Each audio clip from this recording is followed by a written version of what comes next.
Starlink যুগে প্রবেশ করতে যাচ্ছে বাংলাদেশ। আগামী ৯ এপ্রিল দেশে পরীক্ষামূলক চালু হবে এই পরিষেবা। পরবর্তী ৩ মাসের মধ্যে বাণিজ্যিক কার্যক্রম শুরু হবে।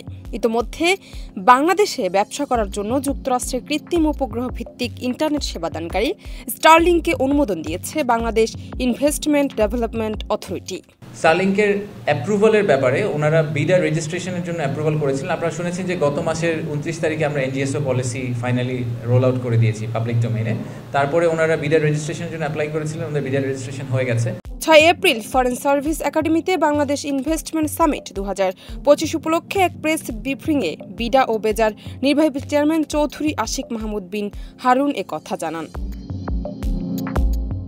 বাংলাদেশ টেলিযোগাযোগ নিয়ন্ত্রণ কমিশন জানিয়েছে, বিশ্বের শীর্ষ ধনী ইলন মাস্কের মালিকানাধীন স্টারলিংকের এই ইন্টারনেট সেবা চালু করতে প্রস্তুত বাংলাদেশ। বিটিআরসি ইতোমধ্যে গাইডলাইন তৈরির কাজ শেষ করেছে। স্টারলিংক চালু করা এখন সময়ের ব্যাপার। টেলিযোগাযোগ বিশেষজ্ঞরা মনে করেন, স্টারলিংক শুধু ইন্টারনেট ব্যবহারের অভিজ্ঞতাই বদলাবে না, বরং অর্থনীতি, শিক্ষা, স্বাস্থ্য এবং কৃষি সহ নানা খাতে নতুন সম্ভাবনার দ্বার খুলে দিতে পারে। বিশেষত এটি সবচেয়ে বেশি পরিবর্তন আনতে পারে প্রত্যন্ত অঞ্চলে, যেখানে ফাইবার অপটিক পৌঁছানো কঠিন। স্টারলিংকের মাধ্যমে সরাসরি স্যাটেলাইট থেকে ইন্টারনেট সরবরাহ করা সম্ভব হবে।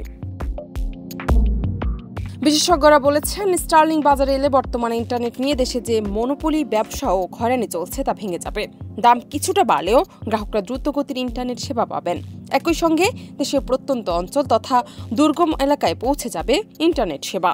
স্টারলিংকের ইন্টারনেট সেবায় গ্রাহকরা অনলাইন বাফারিং, গেমিং এবং ভিডিও কলিং এর মান ভালো পাবেন। জান্নাত নিপু, দেশ রূপান্তর।